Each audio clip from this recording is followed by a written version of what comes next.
Hi friends, അസ്സലാമു അലൈക്കും. Welcome back to my channel. ഇന്ന് വിഷു സ്പെഷ്യലായിട്ട് ഞങ്ങളിവിടെ പാലട പായസം ഉണ്ടാക്കിയിട്ടുണ്ട്. അപ്പോൾ അതിൻ്റെ വീഡിയോ ആയിട്ടാണ് വന്നിട്ടുള്ളത്. അപ്പോൾ നമുക്ക് എങ്ങനെ പാലട പായസത്തിൻ്റെ മിക്സ് പാക്കറ്റ് വെച്ചിട്ട് ചെയ്യാമെന്ന് നോക്കാം. അപ്പോൾ ഞങ്ങൾക്കിവിടെ പെരുന്നാളായിട്ട് ഗിഫ്റ്റ് കിട്ടിയതാണ് പാലട പായസം മിക്സിൻ്റെ ഒരു പാക്കറ്റ്. അപ്പോൾ സദ്യയുടെ പാലട പായസം മിക്സാണ് കിട്ടിയിട്ടുള്ളത്. അപ്പോൾ ഇത് വെച്ചിട്ട് എങ്ങനെ പായസം ഉണ്ടാക്കാമെന്ന് നോക്കാം. അപ്പോൾ അതിന് വേണ്ടിയിട്ട് ഇപ്പോൾ ഇതാ 2 പാക്കറ്റ് പാലെടുത്തിട്ടുണ്ട്. അത് ഞാനിപ്പോൾ ഒരു പാത്രത്തിലേക്ക് ഒഴിച്ചു കൊടുത്തിട്ട് തിളപ്പിച്ചെടുക്കുന്നു. തിളച്ചതിന് ശേഷം ഞാൻ പായസം മിക്സ് പൊട്ടിച്ച് അതിലേക്ക് ഇട്ട് കൊടുക്കുന്നുണ്ട്. ഇനി നമുക്ക് ഈ പാലട ഒന്ന് വേവിച്ചെടുക്കണം. ഈ അട വേവാൻ കുറച്ച് സമയമെടുക്കും. അപ്പോൾ നന്നായിട്ടൊന്ന് തിളപ്പിച്ചിട്ട് ഞാനിതാ വേവിച്ചെടുക്കുന്നുണ്ട്.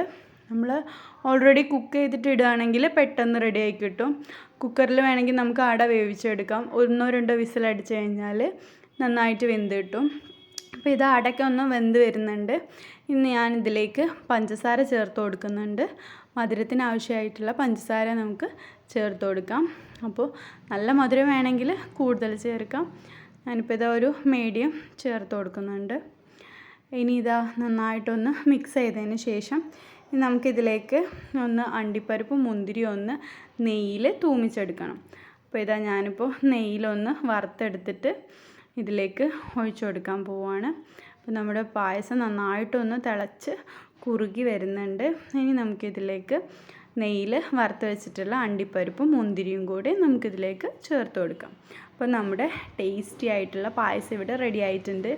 അപ്പോൾ എല്ലാവർക്കും ഹാപ്പി വിഷു. അപ്പോൾ വിഷുവിനാണ് ഞങ്ങളത് ഉണ്ടാക്കിയിട്ടുള്ളത്. അപ്പോൾ എല്ലാവരും ഒന്ന് ട്രൈ ചെയ്ത് നോക്കുക.